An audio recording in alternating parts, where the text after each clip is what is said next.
Sir అంటే మళ్ళా back to కొంత ఫ్లాష్ బ్యాక్ వెళ్తే అప్పట్లో ద్వారంపూడి చంద్రశేఖర్ రెడ్డి గారు అంటే నేను కొన్ని ఇంటర్వ్యూలు చేసినప్పుడు ఆయన ఒక మాట అన్నారు. పవన్ కళ్యాణ్ గారు నన్ను చూసి భయపడి పిఠాపురంకి వెళ్ళారు, ఆయనకి దమ్ము ధైర్యం ఉంటే ఇక్కడ కాకినాడ వచ్చి నా మీద పోటీ చేయాలి అన్నట్టు అనేవారు.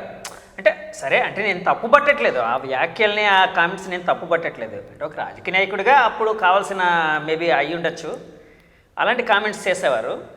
సో మీరు ద్వారంపూడి గారి మీద గట్టిగా పోరాడారు కాబట్టి అడుగుతున్నాను, ఎప్పుడైనా ద్వారంపూడి గారిని మీరు ఎప్పుడైనా వ్యక్తిగతంగా కలిసారా?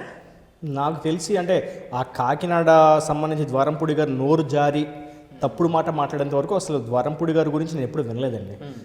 ఎందుకంటే మనం ఉండేది విశాఖపట్నం ప్రాంతం కాబట్టి నేను ఆయన గురించి పెద్దగా ఈరోజు వినలేదు.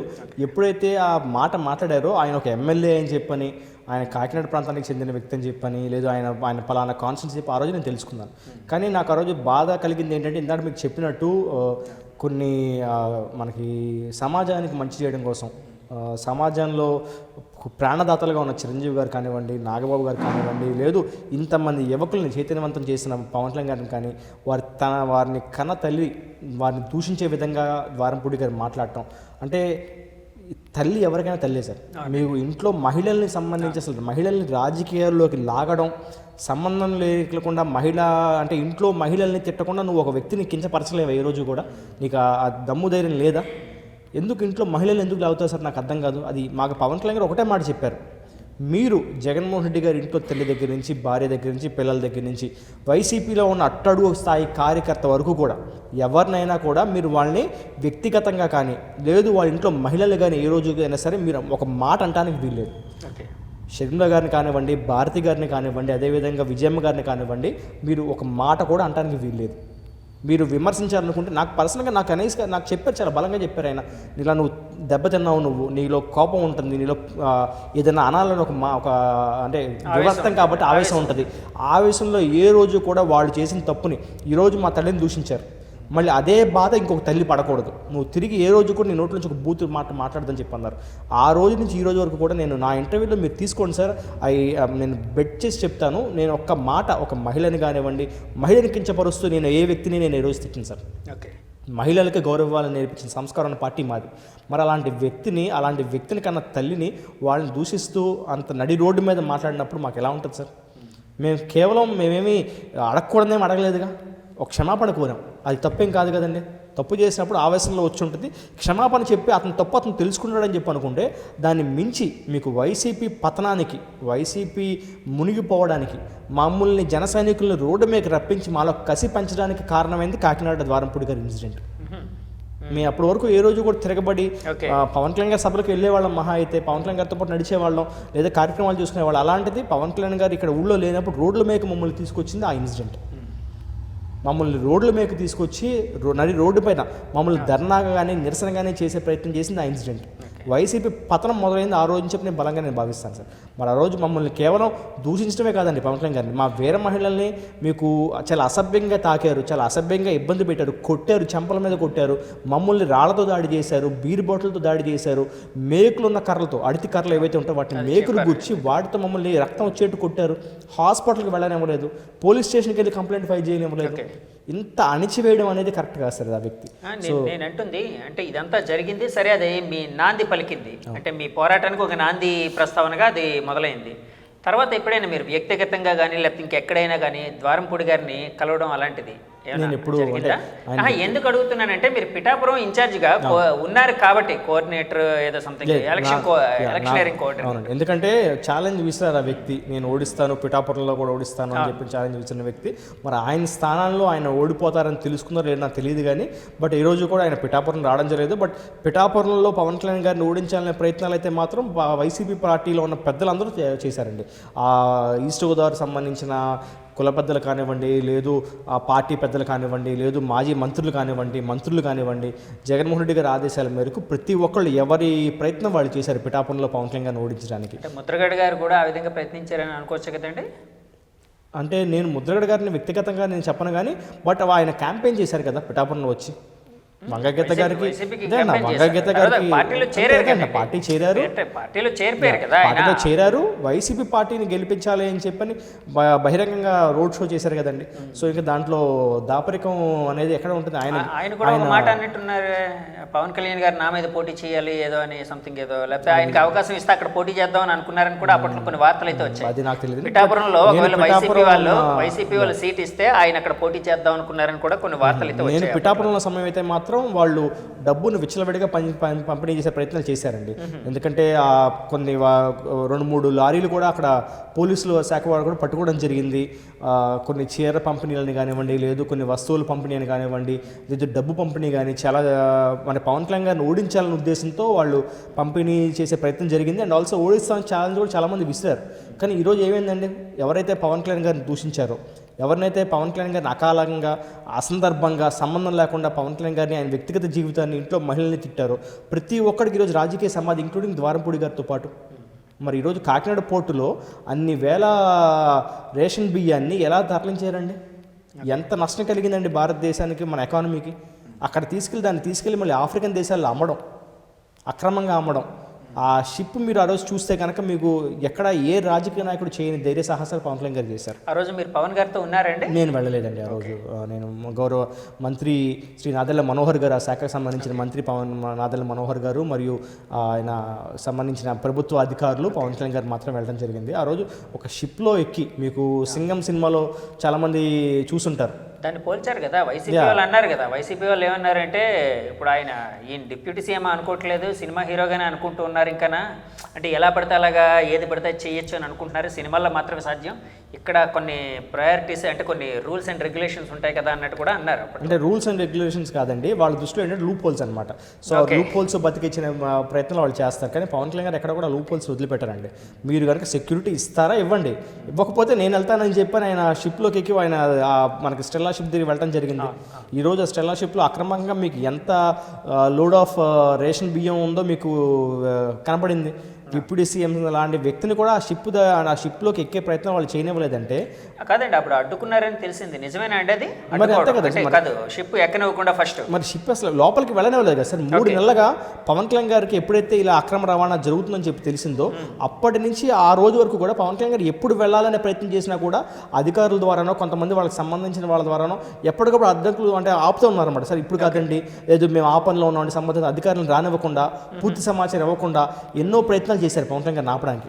కానీ పవన్ కళ్యాణ్ గారి ఆదేశాలతో శ్రీ నాదెళ్ల మనోహర్ గారు, గౌరవ సివిల్ సప్లైస్ మంత్రి నాదెళ్ల మనోహర్ గారు ఎప్పుడైతే ముందుగా అక్కడికి వెళ్ళి చూసి పూర్తి పక్కా సమాచారాన్ని పవన్ కళ్యాణ్ గారికి అందజేశారో, మరో నిమిషం వేస్ట్ చేయకుండా పవన్ కళ్యాణ్ గారు రావడం, పోర్ట్లో కూడా వెళ్ళలేకపోతే నేను వెళ్తానని చెప్పి లోపలికి వెళ్ళడం, పోర్ట్లోంచి షిప్లోకి ఎక్కడం, షిప్ నుంచి మళ్ళీ ఆ స్టెల్లా షిప్ దగ్గరికి వెళ్తాం, అక్కడ యాంకర్ వేసిన షిప్లోకి మీకు టైడ్స్ ఎక్కువగా ఉన్నాయని చెప్పంటాం, లేదు అక్కడ పర్మిషన్ లేదని చెప్పంటాం, రకరకాల కారణాలు చెప్పి ఆ షిప్ చుట్టూనే తిప్పారు తప్ప దానిలోకి వెళ్ళే ప్రయత్నం చేయలేదు. ఎందుకంటే పవన్ కళ్యాణ్ గారు ఒక లైవ్ ఇస్తున్నారు, ఆయన అకౌంట్ నుంచి, ఆయన మొబైల్ నుంచి వీడియోస్ తీస్తున్నారు, ఫొటోస్ రిలీజ్ చేస్తున్నారు, ప్రపంచానికి తెలిసే విధంగా పవన్ కళ్యాణ్ గారు చేస్తున్నారు. సో ఎక్కడ దొరికిపోతాం అని చెప్పిన భయంతో ఆ స్టెల్లా షిప్లోకి వెళ్ళనివ్వలేదు. కానీ పవన్ కళ్యాణ్ గారు అక్కడికి వరకు వెళ్ళడమే నిజంగా ప్రజలందరికీ కూడా చాలా గర్వకారణంగా ఉందండి. అంటే ఒకే ఒక్కటి సినిమాలో చూస్తుంటారు చాలామంది, సినిమాలో మీకు అర్జున్, మా చిన్నప్పుడు వచ్చిన సినిమా అది, ఈ రోజుకి మేము చూస్తే అలాంటి రాజకీయ నాయకుడు వస్తాడా, ఒకే ఒక్కటి సినిమాలో అర్జున్ గారు చేసినట్టు చేస్తారా అని చెప్పి అనుకునే అలాంటి వాళ్ళు ఆ స్థాయి నుంచి ఈరోజు ఆ సినిమాని మించి నిజ జీవితంలో పవన్ కళ్యాణ్ గారు చూపించిన ధైర్య సాహసాలు కానివ్వండి, లేదు ఆయన తీసుకున్న నిర్ణయాలు కానివ్వండి, ఎంతో స్ఫూర్తిని కలగజేస్తున్నాయి. అవునండి, సినిమా విషయం వచ్చింది కాబట్టి అడుగుతున్నాను. పవన్ కళ్యాణ్ గారు మీరు రాజకీయాల్లోకి వచ్చినప్పుడు మొదట్లో ఏదో ఒక సినిమా కోసం చెప్తూ ఒక ఎగ్జాంపుల్ ఇస్తూ మీతో కొన్ని మాటలు ఏవో చెప్పారట, ఏంటండి అది? అంటే నాకు చెప్పినైతే ఒకటేనండి పవన్ కళ్యాణ్ గారు, అంటే నువ్వు యువకుడివి, రాజకీయాల్లోకి వచ్చావు, యువ సినిమా చూసావా అన్నారు. చూశాను సార్ అన్న. ఇన్స్పిరేషన్గా ఉందా అన్నారు. ఉంది సార్ అన్న. సో యువ సినిమా చూసినట్టు రాజకీయాల్లో, అంటే మీకు నిజ రాజకీయాల్లో ఎప్పుడు కూడా 3 గంటల్లో అయిపోదు, సినిమాలో 3 గంటల్లో జరిగినట్టు 3 గంటల్లో ఎప్పుడు కూడా నిజ జీవితంలో రాజకీయాల్లో జరగదు. Unit patience, unit consistency. మీకు పేషెన్స్ కన్సిస్టెన్సీ నీకు ఉన్నప్పుడు, నీకు నిజాయితీ నీకు ఉన్నప్పుడు తప్పకుండా ఒక time period, set of time period, ఎందుకంటే ఇంత క్రేజ్ ఉన్న వ్యక్తి దాదాపు దశాబ్ద కాలం ఇబ్బంది పడితే తప్ప ఈరోజు ఆయన అనుకున్న స్థానానికి రాలేదండి. నేను ఈరోజు వచ్చేసి రేపటికల్లా నేను అనుకున్నది అయిపోవాలంటే ఎలా కుదురుతుంది? సో చాలామంది యువకులు ఏంటంటే, నేను యువత ఒకటే చెప్తా, నాకు ఆయన చెప్పిన మాట నేను తిరిగి చెప్తాను అనమాట. మీకు నిజ జీవితం, రాజకీయం, సినిమా వేరేగా ఉంటుంది. సో సినిమాలో మనం చూసి ఇన్స్పైర్ అయ్యి వచ్చి రాజకీయాల్లో మార్పులు చేద్దామంటే కనుక యూనిట్ పేషెన్స్. మీకు స్థిరత్వం కావాలి, కన్సిస్టెన్సీ కావాలి. కన్సిస్టెన్సీతో పాటు మీకు పేషెన్స్ ఉండాలి. అవి ఉన్నప్పుడు ఒక నాయకుడిని కంప్లీట్గా మీరు నమ్మాలి, బలంగా నమ్మాలి, సిద్ధాంతాన్ని నమ్మాలి, ఐడియాలజీని నమ్మాలి. అవి నమ్మినప్పుడు తప్పకుండా గెలుపోవడంతో సంబంధం లేకుండా మీరు వ్యక్తితో నడిచినప్పుడు మీరు అనుకున్న స్థానానికి చేరతారు తప్ప ఒక నెల రోజుల్లోనో లేదంటే అధికారం మారిన వెంటనే పార్టీ మారిపోవడాలు లేదంటే కనుక ఐడియాలజీ మార్చుకోవడాలు ఇవన్నీ కాదండి. సో కన్సిస్టెన్సీ కావాలి. మనం ఎప్పుడు కూడా సెంట్రిక్గా ఉండాలి, బ్యాలెన్స్డ్గా ఉండాలి. బ్యాలెన్స్ తప్పకూడదు, అటు వెళ్ళకూడదు ఇటు వెళ్ళకూడదు. సో బ్యాలెన్స్డ్గా ఉండాలి.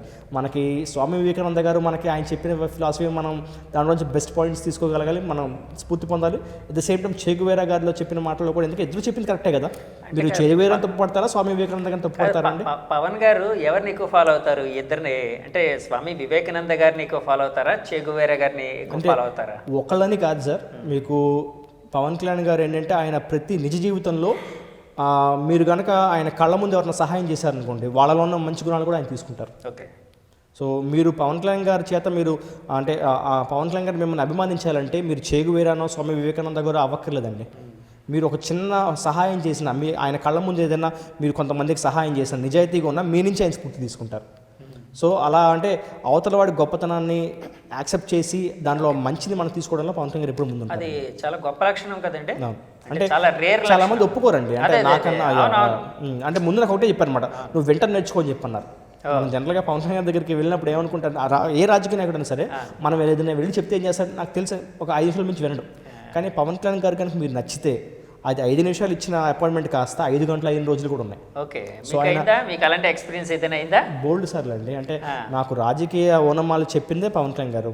హైదరాబాద్ ప్రశాసన నగర్ పార్టీ ఆఫీస్లో 2016-15 నుంచి కొన్ని గంటల పాటు ఉదయం మాకు 7 సార్ కొన్నిసార్లు ఆ బోర్డు మీద అంటే ఆయన ఉద్దేశాలు లేదా మన రాజకీయ పరిస్థితులు లేదు మనకి సోషియో ఎకనామిక్ కండిషన్స్, రాష్ట్రంలో ఉన్న కండిషన్స్ కానివ్వండి, క్యాస్ట్ సిస్టమ్ గురించి కానివ్వండి, పావర్టీ గురించి కానివ్వండి, కరప్షన్ గురించి కానివ్వండి, అనేక సార్లు ఉదయం 7 క్లాస్ మొదలు పెడితే రాత్రి 9-10 వరకు కూడా ఆయన మనకి ఎక్కడ కూడా మనకి ల్యాబ్స్ లేకుండా మాట్లాడగలిగే వ్యక్తి, ఏ సబ్జెక్ట్ తీసుకున్నా చెప్పగలిగే వ్యక్తి. ఒక బోర్డు మాకు లోపల ఉండేది.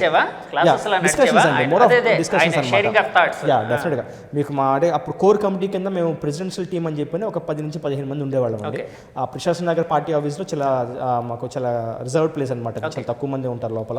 దాంట్లో మాకు ఆయన క్లాసెస్ చెప్పడం, మమ్మల్ని ట్రైన్ చేయడం, ఏ విధంగా మాట్లాడాలి, ఇష్యూని ఏ విధంగా మనం ఫైట్ చేయాలని చెప్పడం. లేదంటే ఈరోజు నేను ఈ స్థాయిలో మీ ముందు ఇంతసేపు కూర్చొని మాట్లాడగలుగుతున్నాను, మీరు చెప్పే క్వశ్చన్స్కి ఆన్సర్ చేయగలుగుతున్నానంటే కనుక అక్కడి నుంచి నేను తీసుకున్న పాయింట్స్ అనమాట. డిబేట్స్ మాట్లాడినా లేదు రోడ్డు మీదకి వెళ్ళి ఎవరైనా ప్రశ్నించినా అధికారితో మాట్లాడినా కూడా ఆ బేస్ పాయింట్స్ అనేది మాకు అక్కడి నుంచి వచ్చినాయి అనమాట. సో మార్నింగ్ 7 o'clock మొదలు పెడితే మధ్యలో లంచ్ ఒక 1 hour, ఆ తర్వాత మళ్ళీ రాత్రి 9 వరకు కూడా గడిచిన రోజు, 9-10 వరకు గడిచిన రోజులు కూడా ఉన్నాయి. సో ఆయనకున్న నాలెడ్జ్ షేరింగ్ అనేది చాలా పాజిటివ్ ఉంటుంది అనమాట. ఆయన మనం పక్కన కూర్చుంటేనే ఆ ఆరా అనేది వైఫై లాగా స్ప్రెడ్ అవుతూ ఉంటుంది. ఈ మధ్య ఎవరో ఒక మాట అన్నారండి, అంటే పవన్ కళ్యాణ్ గారు ఈ మధ్య హిందుత్వం మీద ఎక్కువ, అంటే బీయింగ్ ఏ హిందూ ఎవరి ఐడియాలజీ, ఎవరి మతాన్ని, ఎవరి ధర్మాన్ని వాళ్ళు ఆచరిస్తూ ఉంటారు. బీయింగ్ ఏ హిందూ ఆయన ధర్మాన్ని ఆచరిస్తున్నారు. ఆయన ఎక్కువ హిందూ ధర్మానికి సంబంధించిన వాటి మీద కూడా యాక్టివ్గా ఉంటూ ఉన్నారు చాలా విషయాల్లో. ఏ సంఘటన జరిగిన వెంటనే స్పందించడం. నిన్న చిలుకూరు రంగరాజన్ గారి జరిగిన సంఘటన మీద ఆయన ఒక ప్రెస్ నోట్ రిలీజ్ చేయడం, దాన్ని ఖండించడం, ఆ వ్యక్తి ఎవరైతే ఉన్నారో దాని వెనక కాన్స్పిరసీ ఏదైనా ఉందేమో దాన్ని కనుక్కోండి, తెలంగాణ ప్రభుత్వాన్ని కోరడం, ఇలాంటివన్నీ జరిగాయి. సో అంటే ఇవన్నీ చూసి ఒక నాయకుడు అనుకుంటా అండి, ఏ పార్టీ నాకు గుర్తులేదు కానీ ఆ మధ్య ఒక స్టేట్మెంట్ ఇచ్చారు. పవన్ కళ్యాణ్ ఒక దక్షిణాది యోగి ఆదిత్యనాథ్ కాబోతున్నారు అని. అంటే దాన్ని అలాంటి స్టేట్మెంట్ని ఎలా చూస్తారు మీలాంటి నాయకులు కానీ ఆయన ఫాలోవర్స్ కానీ? అంటే ప్రపంచం మొత్తంలో నరేంద్ర మోడీ గారు ఒకళ్ళే ఉంటారండి. ఓకే. ప్రపంచం మొత్తంలో యోగి ఆదిత్యనాథ్ గారు ఒకళ్ళే ఉంటారండి. అదేవిధంగా ప్రపంచం మొత్తంలో పవన్ కళ్యాణ్ గారు ఒకళ్ళే ఉంటారండి. సో అంటే ఒక వ్యక్తితో కంపేర్ చేయడం అనే విషయం పక్కన పెడితే అది తప్పకుండా ఆయనలో ఉన్న యూనిక్నెస్ అనమాట. సో నా మతాన్ని నేను ఆచరిస్తాను, పరమతాన్ని గౌరవిస్తాను. సో చాలా చక్కటి ఆయన మాట్లాడే మాటలతో, అంటే కేవలం మాటలు కాదండి, ఇంప్లిమెంటేషన్ కూడా ఆయనలో ఉంటుంది అనమాట. సో తప్పకుండా ఆయన చుట్టూ ఉండేవాళ్ళు అన్ని మతాల వాళ్ళు ఉంటారు, అన్ని కులాల వాళ్ళు ఉంటారు. ఆయన మతాన్ని ఆయన గౌరవించుకుంటూ పరమతాన్ని కూడా ఆయన ఎప్పుడు కూడా ఏ రోజు కూడా కించపరిచి మాట్లాడలేదు. ఎప్పుడైనా సరే మీకు నమాజ్ వస్తుంటే ఆయన మీటింగ్స్లో మీరు తీసుకుంటే కనుక ప్రతి చోట నేను ఉన్నానండి. నేను లైవ్ నేను ఒక అంటే మీకు ఎలా అయితే రన్నింగ్ ఆయనతో పాటు నడిచిన వ్యక్తుల్లో కంటిన్యూస్గా ఉన్న వ్యక్తిని నేను, ఇన్ అండ్ అవుట్ తెలిసిన వ్యక్తిని నేను. సో ఎప్పుడైనా స్పీచెస్ ఇస్తున్నప్పుడు ఆయన అమరావతిలో కూడా ఒకసారి స్పీచ్ ఇస్తుంటే, రైతులకు సంఘీభావం తెలుపుతుంటే ఆయన మాట్లాడుతున్నప్పుడు పక్క నుంచి నమాజ్ వచ్చిందనమాట. వెంటనే ఆయన స్పీచ్ ఆపేశారు. ఓకే. ఆపి ఆ నమాజ్ అయ్యేంత వరకు వెయిట్ చేసి ఆ తర్వాత ఆయన స్పీచ్ మాట్లాడారు. అంతెందుకు పలాస్లో కూడా నాకు బాగా గుర్తుంది, పోరాట యాత్రలో పలాస వెళ్ళినప్పుడు కూడా ఆయన నమాజ్ స్పీచ్ ఇస్తున్నప్పుడు నమాజ్ వస్తే ఆ నమాజ్ టైంలో ఆయన స్పీచ్ ఆపేశారు. ఓకే. ఆపేసి ఆ తర్వాత మళ్ళీ మొదలుపెట్టారు. సో అలా ప్రతి మతాన్ని గౌరవిస్తూ ఆయన మతాన్ని ఆయన ఆచరించుకుంటూ వెళ్ళే వ్యక్తి పవన్ కళ్యాణ్ గారు. సో ఈరోజు మనకి ఏదైతే సనాతన ధర్మం పైన జరుగుతున్న దాడులు ఉన్నాయో కించపరుస్తూ మనం ఎప్పుడు కూడా అదే ఇప్పుడు ఎలా అయితే మైనారిటీ మనకి మెజారిటీస్ ఉన్న వ్యక్తిని కూడా మైనారిటీ కంటే తక్కువగా చూసి వాళ్ళని ఏదన్నా కూడా చెల్లుతుంది అంటే కనుక అది ఆ రోజులు అక్కడితో అయిపోయినాయండి. సనాతన ధర్మం అనేది మనం రాసింది కాదు, మన పూర్వీకులు రాసింది కాదు, ఇది ఎప్పటి నుంచో కొన్ని వేల సంవత్సరాలుగా మనకు వస్తున్న ఆస్తి. సో ఆ సనాతన ధర్మాన్ని తప్పుగా వక్రీకరించడం, తర్వాత తరాలకి సనాతన ధర్మం ఉండకూడదు అని చెప్పి అంటాం, లేదు సనాతన ధర్మాన్ని మేము పూర్తిగా లేకుండా చేస్తామని చెప్పంటాం. ఇలాంటి వ్యాఖ్యలు చేసినప్పుడు వాళ్ళ మీద చర్యలు తీసుకునే వ్యక్తులు సనాతన ధర్మం గురించి దాని గొప్పతనం గురించి మాట్లాడుతుంటే ఎందుకు మీరు కామెంట్స్ చేస్తారు నాకు అర్థం కాదండి. మీకు ఒక వ్యక్తి పోలీసులు కళ్ళు మూసుకుంటే హిందువులు లేకుండా చేస్తామనే వ్యక్తి అది తప్పు కదా. అంతేగాని మేము మా సనాతన ధర్మం గొప్పతనం గురించి చెప్పిన వ్యక్తిని మేము తప్పుపడతాము, సనాతన ధర్మాన్ని తిట్టినవాడిని మేము పొగుడుతామంటే ఎలా కుదురుతుంది సార్? సో అలాంటివన్నీ చర్యలు మనకి అలాంటి పరిస్థితి రాకూడదు. సనాతన ధర్మం ఎప్పుడు ఉంటుంది, ఎప్పటి నుంచో ఉంది, ఎప్పుడు ఉంటుంది. సో దాని మీద పవన్ కళ్యాణ్ చాలా స్ట్రాంగ్ స్టాండ్ తీసుకున్నారు. అది ప్రజలకు నచ్చుతుంది సార్. ఈరోజు కేవలం మనకి పవన్ కళ్యాణ్ గారిలో ఉన్న గొప్పతనం ఏంటంటే ఎవరినైనా సరే ఆయన మాటలు అట్రాక్ట్ చేయగలుగుతాయి. ఆయన ఒక యాంప్లిఫైయర్గా పనిచేస్తారు సార్. మన సౌత్ ఇండియన్స్ లేదంటే ముఖ్యంగా మన సౌత్ ఆఫ్ ఇండియాలో ఉండేవాళ్ళం, మన భారతీయులు ఎవరైతే దక్షిణంలో ఉండే ప్రాంతంలో ఉండే మన భారతీయులు ఉన్నామో మన వాళ్ళందరికీ కూడా చాలా స్ట్రాంగ్ లీడర్షిప్ క్వాలిటీస్ ఉంటాయి సార్. కానీ మన వాళ్ళకి ఏంటంటే మన తెలుగు రాష్ట్రాల్లో ఈరోజు వరకు కూడా సరిగ్గా కమ్యూనికేషన్ స్కిల్స్ లేకపోవడం వల్ల, అంటే చాలా గొప్ప వ్యక్తులు ఉన్నారు, మనకి పివి నరసింహారావు లాంటి వ్యక్తులు ఉన్నారు, కానీ వాళ్ళ తర్వాత వచ్చే తరంలో వచ్చిన వ్యక్తులు ఎంపీలు చాలా వరకు కూడా కేసుల వల్ల లేదు వాళ్ళు సరిగ్గా కమ్యూనికేషన్స్ లేకపోవడం వల్ల అనేక కారణాల వల్ల ఢిల్లీలో బలంగా వాయిస్ వినిపించలేకపోయారు. కానీ మీరు పవన్ కళ్యాణ్ గారిని తీసుకుంటే కానీ దాన్ని అధిగమించి ఈరోజు పవన్ కళ్యాణ్ గారు తమిళ్లో మాట్లాడగలుగుతున్నారు, పవన్ కళ్యాణ్ గారు కన్నడలో మాట్లాడగలుగుతున్నారు, హిందీలో మాట్లాడగలుగుతున్నారు, అదేవిధంగా బెంగాలీలో మాట్లాడగలుగుతారు, మరాఠీలో మాట్లాడగలుగుతారు. సో ఇన్ని భాషలు ఎప్పుడైతే పవన్ కళ్యాణ్ గారు ఏ నేల మీదకి వెళ్తే ఆ భాషను గౌరవించే వ్యక్తి పవన్ కళ్యాణ్ గారు. రాకపోతే నేర్చుకుని మాట్లాడతారు పవన్ కళ్యాణ్ గారు. సో ఆ భాషకి ఇచ్చే గౌరవం, నేను నేర్చుకోవడం కంటే ఆ భాషకు మీ భాషకు నేను గౌరవిస్తున్నాను, మీ నేలకు నేను నమస్కరిస్తున్నాను అని తెలియజేయడం అన్నమాట. సో దీనివల్ల ఏమైందంటే పవన్ కళ్యాణ్ గారు మాట్లాడే మాటల్ని ప్రతి భారతదేశంలో ఉండే నలుమూలలో ఉండే వ్యక్తులు యాక్సెప్ట్ చేస్తున్నారు. ఆయన మాటలు 10 మందికి చేరుతున్నాయి అన్నమాట. సో తప్పకుండా అలాంటి మాటలు ఎప్పుడైతే వింటున్నారో సనాతన ధర్మం గౌరవం మన గొప్పతనం గురించి పవన్ కళ్యాణ్ గారు మాట్లాడుతున్నారో, ఒక వాయిస్ అంటూ ఎవరైతే సప్రెస్డ్ మెజారిటీ ఉంటే జనరల్గా మనకు అప్రెస్డ్ ఉండాలి మనకి, కానీ ఇక్కడ సప్రెస్డ్ మెజారిటీ అనమాట. మెజారిటీస్ ఇక్కడ సప్రెస్ అవుతున్నారు. ఎందుకు సరే అసలు ఎలా జరిగింది అంటారు? ఎందుకంటే మెజారిటీ పీపుల్ హిందువులు, కానీ ఇక్కడ సప్రెస్డ్ దానికి ఒక కేటగిరీకి వెళ్ళిపోయారు అని చెప్పి మీరు చెప్తున్నారు. ఎందుకు జరిగింది అంటున్నారు? అంటే ఇదంతా రాజకీయ నాయకులు తమ ఓట్ బ్యాంక్ రాజకీయాల్లో భాగంగా తరతరాలుగా చేస్తున్న కుట్ర అని అనుకోవచ్చా, లేకపోతే చాణక్యం అనుకోవచ్చా? అంటే చాణక్యం అంటే ప్రజల మంచి కోసం జరగాలి, కానీ ప్రజల చెడు కోసం జరిగే చాణక్యతని అనుకోదండి. అది కుటీర రాజకీయాల మీద మేము భావిస్తాం అన్నమాట. సో తప్పకుండా మీకు మన తెలుగు రాష్ట్రాల గురించి మాట్లాడతాను, ఎందుకంటే దేశ రాజకీయాల గురించి వాటి గురించి మాట్లాడేంత వయసు కానీ అంత పరిజ్ఞానం నాకు ఇంకా నేను వచ్చిందని అనుకోను. కానీ బట్ మన తెలుగు రాష్ట్రాల గురించి మాట్లాడితే కనుక ఇక్కడ ముఖ్యంగా కులాల కింద విడదీయాలి. ఓకే, అందరూ హిందువులు అంటారు, హిందూ మతంలో ఉన్న వాళ్ళని కూడా మళ్ళీ కులాల కింద విడదీస్తారు. సో కులాల కింద విడదీసే ఇక్కడ రాజకీయం జరుగుతుంది మన తెలుగు రాష్ట్రాల్లో. సో ఆ కులాల కింద నువ్వు ఆ కులం వీడి ఈ కులం ఆ కులం తీసేసి దేవుడిని కూడా విభజించేసి దేవుడు కూడా కులాలు అంటే కట్టే పరిస్థితుల్లో మనం ఉన్నాం ఈరోజు. కానీ జనసేన కూడా ఇప్పుడు చాలా మంది వ్యతిరేకులు కాపుల పార్టీ అంటారు కదండి, అంటే కులం ఘాట కడుతున్నారు కదండి, ఒక ట్యాగ్ అయితే కడుతున్నారు కదా. ఇప్పుడు ఒక పార్టీ నుంచి రెడ్డిల పార్టీ అంటారు, ఒక పార్టీ నుంచి చౌదరీల పార్టీ అంటారు, ఒకటి నుంచి కాపుల పార్టీ అంటారు. ఇట్లా కులం ట్యాగ్ ఎందుకు అట్లా యాడ్ చేస్తున్నారు అంటే అది ఇందాక మీరు అన్నట్టు కుట్ల రాజకీయాలు అనుకోవచ్చా?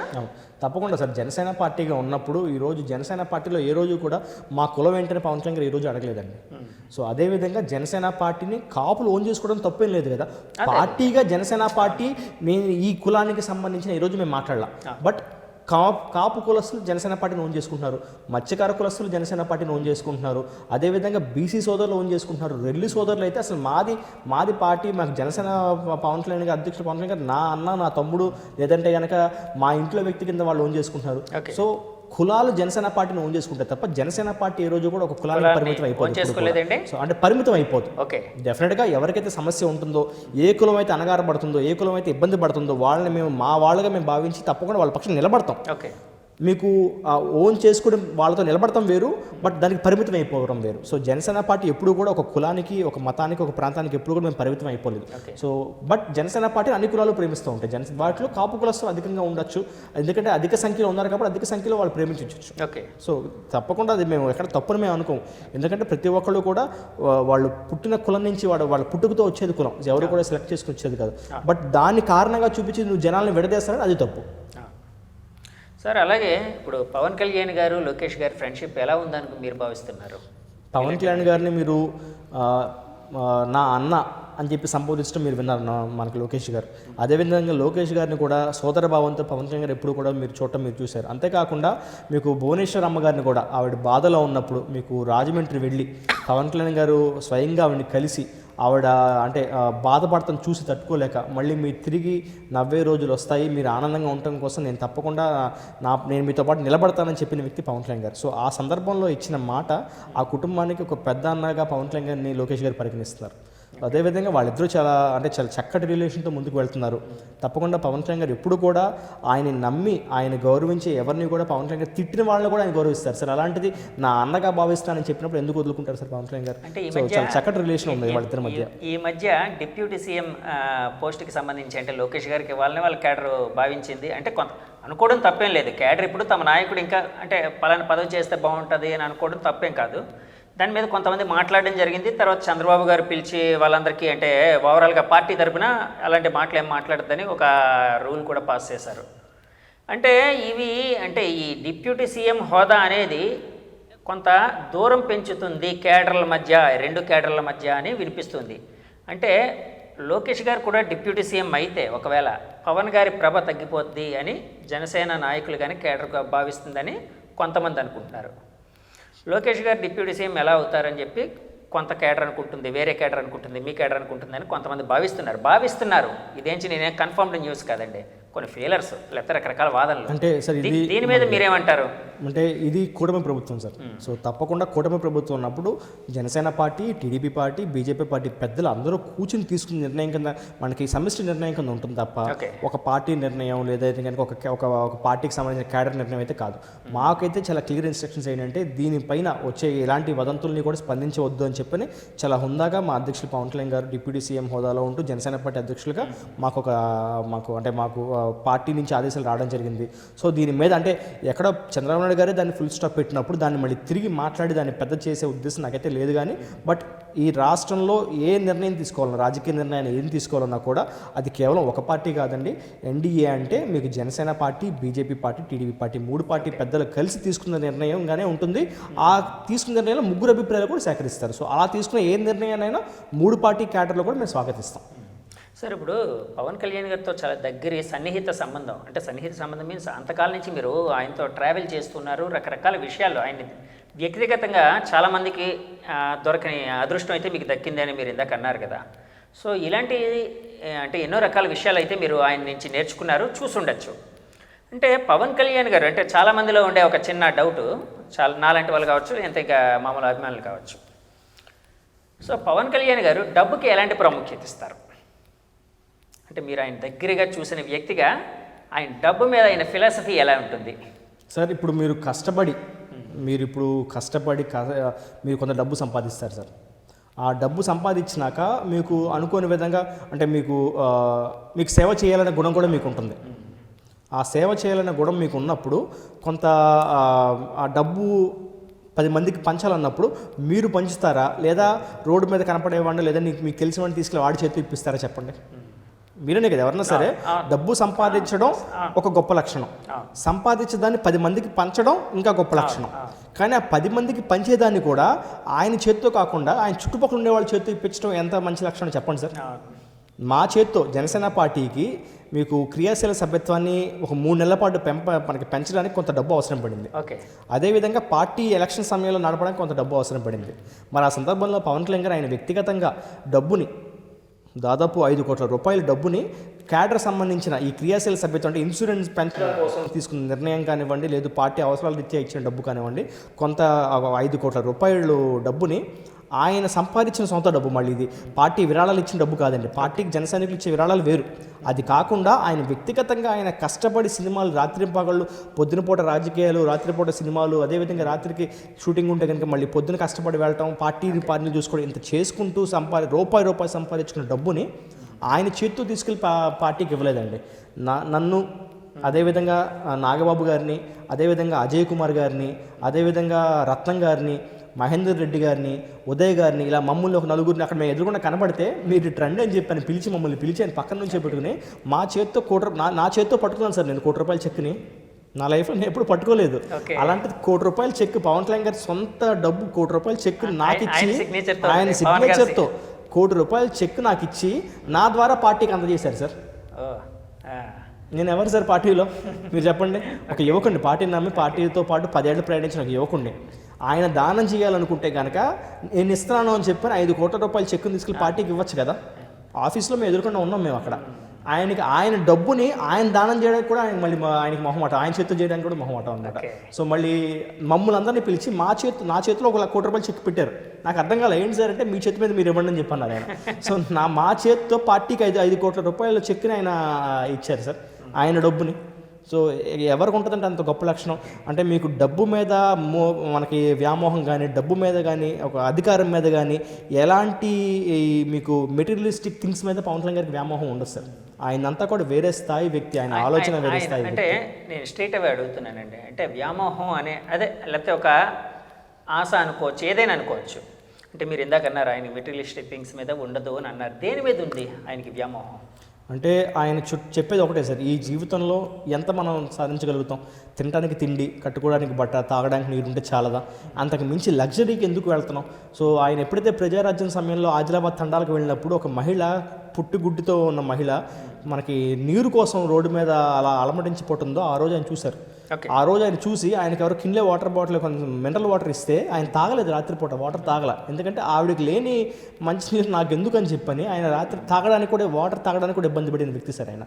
సో పక్క వాళ్ళకి లేని లగ్జరీస్ నాకెందుకు, నాకు ఉన్నదైతే 10 మందికి పంచుతానని చెప్పే వ్యక్తి అనమాట.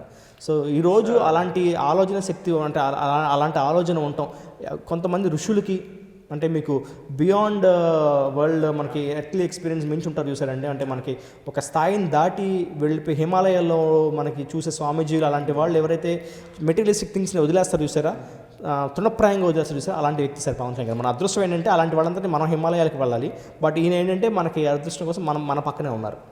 అంటే ఆయన వన్ మోర్ అండి, మళ్ళీ అడుగుతున్నాను ఇది. అంటే ఆయన వ్యామోహం ప్రజల మీద, ప్రజా శ్రేయస్సు మీద అనుకోవచ్చా? మీరు అదే మాట చెప్తున్నారా? అంటే ఆయన పక్కనున్న వాళ్ళు సంతోషంగా ఉండాలి, అదే ఆయన ద్వారా అంతే మనకి ప్రజలకు మంచి జరగాలి. రాజ్యం మీద లేదంటే కనుక అధికారం మీద, డబ్బు మీద ఎలాంటి పిచ్చి ప్రేమ లేని ఒక మహారాజు సార్ పవన్ కళ్యాణ్ గారు. ఆయనకి లక్షణాలన్నీ మహారాజు లక్షణాలు, కానీ డబ్బు మీద, అధికారం మీద, ఎటువంటి వస్తువుల మీద కూడా ప్రేమ లేకుండా కేవలం ప్రజలు ప్రజలు ప్రజలు. ఆయనకి సొంత పిల్లల మీద కంటే కూడా ఆయన జనసేన పార్టీలో ఉన్న జన సైనికులు అంటే ఎక్కువ ప్రాణం పెడతారు ఆయన. సో పవన్ కళ్యాణ్ గారి దేవుడు కనుక నిజంగా ఎవరన్నా, అంబానీ ఉన్నాడు సార్, ఎవరన్నా ఏం కోరుకుంటారు? వచ్చే జన్మలో నేను అంబానీ కొడుకుగా పుట్టాలని చెప్పి అనుకుంటారు. కొంతమంది పవన్ కళ్యాణ్ గారు ఏమి ఆయన స్థాయి ఏంటో తెలుసు కదా సార్ మీకు. కానీ ఎవరైనా సరే ఆయన పిల్లలుగా కంటే ఆయన పార్టీలో కార్యకర్తలుగా పుట్టాలని కోరుకుంటారు. ఎందుకంటే పిల్లల కంటే జన సైనికులకు ఎక్కువ గౌరవం ఇస్తారు పవన్ కళ్యాణ్ గారు. వారి పిల్లల కంటే జన సైనికుల భవిష్యత్తు గురించి ఎక్కువ ఆలోచిస్తారు పవన్ కళ్యాణ్ గారు. సో అంత పక్క వాళ్ళ గురించి అంత పిచ్చిగా ఆలోచించే వ్యక్తి అనమాట పవన్ కళ్యాణ్ గారు. సో ఆయన మనం కాపాడుకోవాల్సిన అవసరం ఎందుకు ఉంది అంటే కనుక ఇలాంటి నాయకుడిని మళ్ళీ మనం కొన్ని తరాల వరకు మనం చూడలేం. మా ముందు తరంలో అంటే మేము చూడనప్పుడు ఫ్రీడమ్ ఫైటర్స్ గురించి, భగత్ సింగ్ గారి గురించి, ఇలాంటి వాళ్ళ గురించి విన్నాం. బట్ ఇప్పుడు లైవ్లో చూస్తాం. ఇలాంటి వ్యక్తులు మనం కాపాడుకోకపోతే తర్వాత తరం మనల్ని ఊరుకోవచ్చు, క్షమించదు మనల్ని. జనతా గ్యారేజ్లో ఒక డైలాగ్ ఉంది కదా, ఒక అరుదైన మొక్క జాగ్రత్తగా చూసుకోవాలి ఇలా అని. అంటే మీరు మీలాంటి అభిమానులు లేకపోతే ఆయన ఫాలోవర్స్ అలాగే ఆయన పవన్ కళ్యాణ్ గారు ఒక అరుదైన మొక్క అన్నగానే ఒక చెట్టు అనుకోవచ్చు, వృక్షం. ఎందుకంటే ఆయన మన తెలుగు రాష్ట్ర ప్రజలు ప్రతి ఒక్కరు నేను స్వార్థంతో ఉండమని కోరుకుంటున్నాను సార్. నేను ప్రతి ఒక్కళ్ళు మీరు స్వార్థంతో ఉండండి. నేను చాలా క్లియర్గా చెప్తున్నా కదా, ఈ ఇంటర్వ్యూ చూసే ప్రతి ఒక్కళ్ళు కూడా మీరు ప్రతి ఒక్కళ్ళు స్వార్థంగా ఉండండి. మీ స్వార్థం ఎలా ఉండాలంటే కనుక పవన్ కళ్యాణ్ గారిని కాపాడుకోవడం మీ స్వార్థంగా ఉండాలి. ఎందుకంటే పవన్ కళ్యాణ్ గారు బాగుంటే మీరు బాగుంటారు. సో మీ స్వార్థం కోసమైనా సరే, మీ బాగు కోసమైనా సరే, మీ పిల్లల భవిష్యత్తు కోసమైనా సరే పవన్ కళ్యాణ్ గారిని మీరు ఎంత కాపాడుకుంటే మీకు అంత మంచి జరుగుతుంది. గాంధీ గారు ఒక మాట నేను చెప్పినట్టు ఎందులో చదివాను, స్వార్థం అనేది చాలా మంచిది, స్వార్థం ఉండాలి. ఎలాంటి స్వార్థం అయ్యి ఉండాలి అంటే నిన్ను నువ్వు సంస్కరించుకునే స్వార్థం, నువ్వు మంచిగా ఉండే స్వార్థం, నీ చుట్టుపక్కల మంచిగా ఉంచే స్వార్థం, నీ వీధిని మంచిగా ఉంచుకునే స్వార్థం. ఇలా ప్రతి ఒక్కడు అలా అనుకుంటే ప్రతి వీధులు బాగుంటాయి, ప్రతి ఊరు బాగుంటుంది, ప్రతి రాష్ట్రం బాగుంటుంది, ప్రతి దేశం బాగుంటుంది. అలాగా స్వార్థం అనేది ఉండాలి అని ప్రజలకు ఉండాలి సార్, తప్పకుండా. ఇప్పుడు పవన్ కళ్యాణ్ గారికి స్వార్థం లేదు, మిమ్మల్ని కూడా ఎలా ఉండమంటే తప్పది. మనం ఉండలేం. మన స్వార్థం ఎలా ఉండాలంటే నన్ను బాగా చూసుకునే నాయకుడు ఉండాలని చెప్పిన స్వార్థం మనకు ఉండాలి. మన నాయకుడు ఎవరు సార్? పవన్ కళ్యాణ్ గారు. ఆయన ఉంటే నువ్వు ఏ పార్టీ వాడి వెనక, నువ్వు ఏ కులం వాడి వెనక, ఏ మతం వాడి వెనక కానీ నీ బాగు ఆయన కనుక అధికారంలో ఉంటంతకాలం, అధికారంలో లేకపోయినా కూడా నీ కోసం పోరాడతారు. అధికారంలో ఉంటే సమస్యను త్వరగా ఇంకా పరిష్కరిస్తారు. సో ఆయన అధికారంలో ఎంతకాలం ఉంటే అంతకాలం తెలుగు ప్రజలకే కానివ్వండి, మన దేశ ప్రజలకు కానివ్వండి మంచి జరుగుతుంది. సార్ ఇప్పుడు స్వార్థం కోసం ఎంత మాట్లాడుకున్నాం కదా, రాజకీయ నాయకుడిగా మీ స్వార్థం ఏంటి చెప్పండి సార్? రాజకీయ నాయకుడిగా నా స్వార్థం ఒకటే సార్, పవన్ కళ్యాణ్ గారికి ఎప్పుడూ కూడా నేను ఆయనతో పాటు నడవాలి. ఆయనతో నడిచినంతకాలం ఈరోజు ఒక కార్యకర్తగా, విద్యార్థి నాయకుడిగా మొదలై నేను ఒక కార్యకర్తగా వచ్చి ఈరోజు భీమిలి నియోజకవర్గంలో నేను అప్పటికప్పుడు పవన్ కళ్యాణ్ నా పేరు ప్రకటించగానే ఇంతమంది జన సైనికులు, ఇంతమంది వేరే మహిళలు నా కుటుంబ వాళ్ళు కాదు, నా చుట్టాలు కాదు, నాకు అనేక మంది సహకరించి ఒక యువకుడిని ఈరోజు 5 ఏళ్ల పాటు ప్రభుత్వం లేకుండా కూడా ముందుకు నడిపించి దాదాపు మనకి ఈరోజు ఇక్కడ 16,000 పైచిలకు సభ్యత్వాలు మాకు భీమిలి కాన్స్టిట్యున్సీలో మాకు ఉన్నాయి సార్. ఈరోజు సభ్యత్వాలు 16,000 మంది పైచిలకు జన సైనికులు భీమిలి కాన్స్టిట్యున్సీలో 24 గంటలు మేము పార్టీకి పనిచేయడానికి సిద్ధంగా ఉన్నాం అని చెప్పి క్రియాశీల సభ్యత్వం తీసుకున్నారు సార్. ఈరోజు 16,000 మంది పైచిలకు నా కుటుంబ సభ్యులు భీమిలిలో ఉన్నారు. అదేవిధంగా రాష్ట్ర వ్యాప్తంగా కూడా నాకు కాకినాడలో దెబ్బతేలినప్పుడు కానివ్వండి, లేదు మమ్మల్ని సెంట్రల్ జైల్లో పెట్టి మమ్మల్ని చిత్రహింసలు పెట్టినప్పుడు కానివ్వండి, మా ధైర్యం ఒకటే. నా కుటుంబం కూడా ధైర్యంగా, వాళ్ళు బాధపడినప్పటికీ కూడా వాళ్ళు ధైర్యంగా ఉన్న విషయం ఒకటేంటంటే పవన్ కళ్యాణ్ గారు ఉన్నారు. పవన్ కళ్యాణ్ గారితో పాటు జన సైనికులు ఉన్నారు, వేరే మహిళలు ఉన్నారు. ఈరోజు అనేక మంది జన సైనికులతో పాటు నాకు మంచి అన్నదమ్ములు నాకు తోడయ్యారు జనసేన పార్టీలోకి వచ్చాక. సో నా స్వార్థం ఒకటి, నేను ఉన్నంతకాలం పవన్ కళ్యాణ్ గారితో ఇదే విధంగా కొనసాగాలి. జనసేనలో పవన్ కళ్యాణ్ గారితో పాటు అడుగుయడానికి నాకు ఆ భగవంతుడు నాకు శక్తినివ్వాలి, ఆ జ్ఞానాన్ని నాకు కలిగించాలి. నా పవన్ కళ్యాణ్ గారి ద్వారా ఇప్పుడు ఆయన ఒక చెస్ ప్లేయర్ సార్. ఆయన ఏ చెస్ బోర్డులో ఎవరిని ఎప్పుడు ముందుకు కదపాలి, సైనికుడిని కదపాలా, మంత్రిని కదపాలా, లేదు మన గుర్రాన్ని కదపాలా, ఆ ఆలోచన శక్తి పవన్ కళ్యాణ్ గారి. సో ఆయన ఎప్పుడు నన్ను ఏ అడుగు వేపిస్తే ఆ అడుగు వేయడానికి సిద్ధంగా ఉన్నాను, ఆ పని చేయడానికి సిద్ధంగా ఉన్నాను. ఆయన బయట కూడా చెస్ ఆడతారా? నేను చేస్తానని ఆయన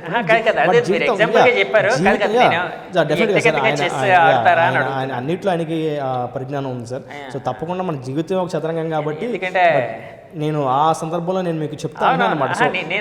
సో ఆడే వ్యక్తి ఎక్కడ ఎవరిని అంటే ఏ పని చేయాలంటే ఆ పని చేయడానికి నేను సిద్ధంగా ఉందని చెప్తున్నాను. నేను అడుగుతుంది ఎందుకంటే ఆయన కరాటే నేర్చుకోవాలనుకున్నాడు, ఇప్పుడు కరాటే నేర్చుకున్నారు, ఇంకోటి ఏదో నేర్చుకోవాలనుకున్నాడు, ఇంకోటి నేర్చుకున్నారు సార్. ఆయనకి 24 క్రాఫ్ట్స్లో అన్నిటి మీద అనుభవం ఉంది సార్. ఒక వ్యక్తికి 24 క్రాఫ్ట్స్లో అన్నిటి మీద ఆయన సింగిల్ హ్యాండెడ్గా ఏదన్నా ఒక పూర్తి స్థాయిలో ఒక ప్రొడక్షన్ హౌస్ నడిపేయగలరు సార్. ఆయన పూర్తి అంత పరిజ్ఞానం ఉన్న వ్యక్తి అనమాట. అంటే మీరు వైజాగ్ వాసి కాబట్టి అడుగుతున్నాను. అప్పట్లో మీరు కానీ టీడీపీ నాయకులు కానీ మీ నాయకులు ఇలాంటి వాళ్ళందరూ కొన్ని ఆరోపణలు అయితే చేసేవారు. వైసీపీ నాయకులు ఇక్కడ అంటే వైజాగ్ని రాజధానిగా ప్రపోజ్ చేయడానికి కారణం వెనకతలు చాలా ఇది ఉంది, ఒక కాన్స్పిరసీ ఉంది, కుట్ర ఉంది, ఇక్కడ భూములు ఆక్రమిస్తున్నారు, అవి చేస్తున్నారు, ఇవి చేస్తున్నారు, చాలా చేశారని కూడా అన్నారు. మరి అవి అంటే నేను అడిగేది ఏంటంటే అవన్నీ రాజకీయపరమైన ఆరోపణలా? ఎందుకంటే మీరు వచ్చి ఆల్మోస్ట్ 8 నెలలు అయింది, దగ్గర 8వ నెల అధికారంలోకి వచ్చి. ఒకవేళ అలాంటివి జరుగుంటే వాళ్ళ మీద చర్యలు తీసుకోవాలి కదా. అలాంటివి అయితే మాకు ఎక్కడ కనిపించట్లేదు, బయట ఎక్కడ కనిపించట్లేదు. అంటే ఇదంతా రాజకీయపరమైన ఆరోపణలు అనుకోవచ్చా? అంటే మనకి వైఎస్ఆర్సీపీ పార్టీ అధికారంలోకి వచ్చాక వాళ్ళు 3 రాజధానులు అనే ఒక ప్రతిపాదన తీసుకొచ్చిందండి. వైసీపీ అనేది ఈరోజు ఎమ్మెల్యేలు ఉన్న పార్టీ కాదు, ఈరోజు ఎంపీలు ఉన్న పార్టీ కాదు. గతంలో 2019లో కూడా వాళ్ళకి ఎమ్మెల్యేలు ఎంపీలు ఉన్నారు కదా. మరి ఆ రోజు అసెంబ్లీ సాక్షిగా జగన్మోహన్ రెడ్డి గారు ఎప్పుడైతే అమరావతిని రాజధాని చేస్తానని చంద్రబాబు గారు అన్నారో ఆ రోజు మరి జగన్మోహన్ రెడ్డి గారు కూడా దాన్ని స్వాగతం ఎందుకు పలికారు? కేవలం ఇది కాదు, ఇంతకు మించిన మెగా క్యాపిటల్ మనకు రావాలని చెప్పి ఎందుకు కోరుకున్నారు? ఆ రోజు విశాఖపట్నం గుర్తులేదా వాళ్ళకి? ఆ రోజే కనుక లేదు మేము విశాఖపట్నాన్ని క్యాపిటల్గా మేము స్వాగతిస్తాము, విశాఖపట్నం ఉండాలని చెప్పి అసెంబ్లీలో ఒక్క మాట మాట్లాడుంటే ఆ పార్టీ మీద నమ్మకం విశాఖపట్నం ప్రజలకు అందరికీ ఉండదు, పార్టీలకు అతీతంగా ప్రజలకు ఉండేది. కానీ ఆ రోజు అసెంబ్లీలోనేమో ఓకే ఇంతకన్నా పెద్ద రాజధాని కావాలని చెప్పి అధికారంలోకి వచ్చిన వెంటనే దాన్ని విశాఖపట్నం ఉండాలి, లేదు 3 రాజధానులు చేయాలి అని చెప్పని ఒక దొంగ ప్రయత్నం చేశారు చూసారా, అది ప్రజలు ఎవరు యాక్సెప్ట్ చేయలేదు సార్. ఆ సమయంలో ఇక్కడ ఎన్ని భూ కుంభకోణాలు జరిగినాయో, ఎంత లావాదేవీలు జరిగినాయో, ఎన్ని రిజిస్ట్రేషన్ జరిగిన ప్రతి ఒక్కటి సంఖ్యతో పాటు మన దగ్గర ఉన్నాయి.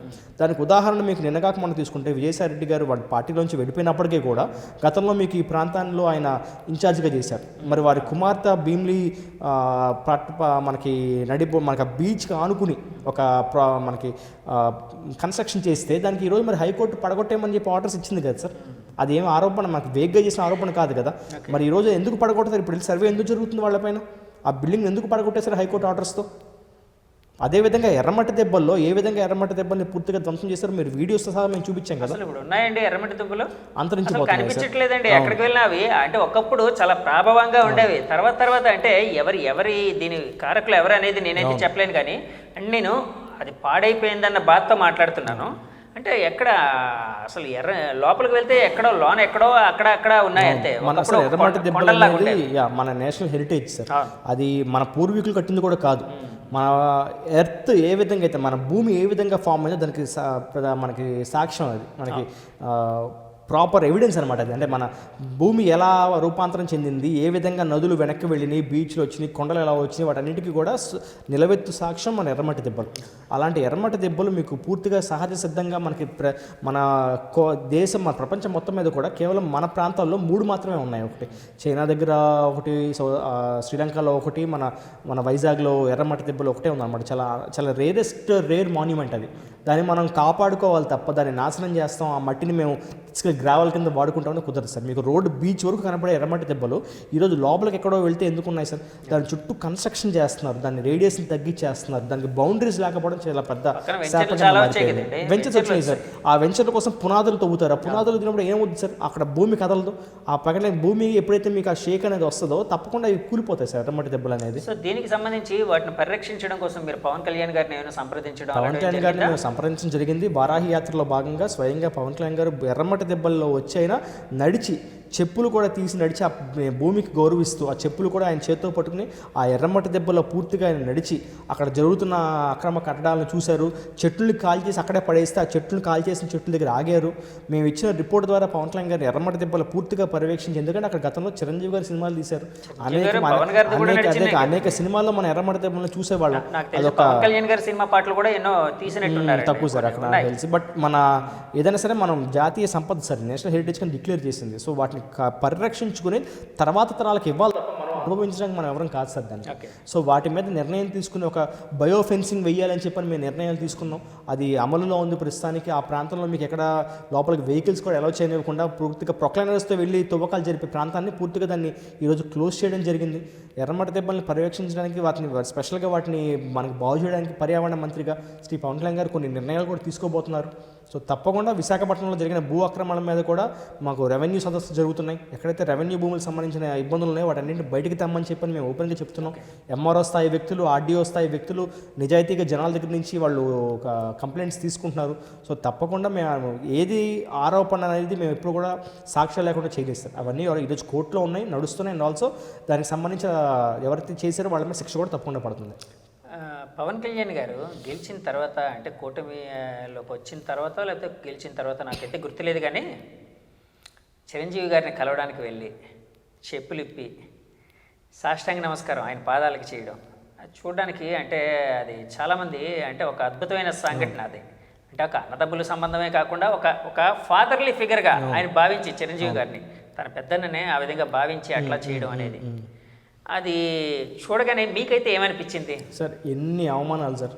మనం అంటే నాకు తెలిసి గర్వంగా ఒక టైంలో మన ఏజ్ గ్రూప్ వాళ్ళందరం కూడా గర్వంగా కాలర్ ఎగరేసుకుని చిరంజీవి గారి సినిమా చూసా, చిరంజీవి హీరో ఆయనలాగా ఉండాలి అని చెప్పని ఆయన్ని మనం ఒక స్థాయిలో ఒక నెక్స్ట్ గాడ్ మనం ఊహించుకుని అలా పెరిగిన జనరేషన్ మనది.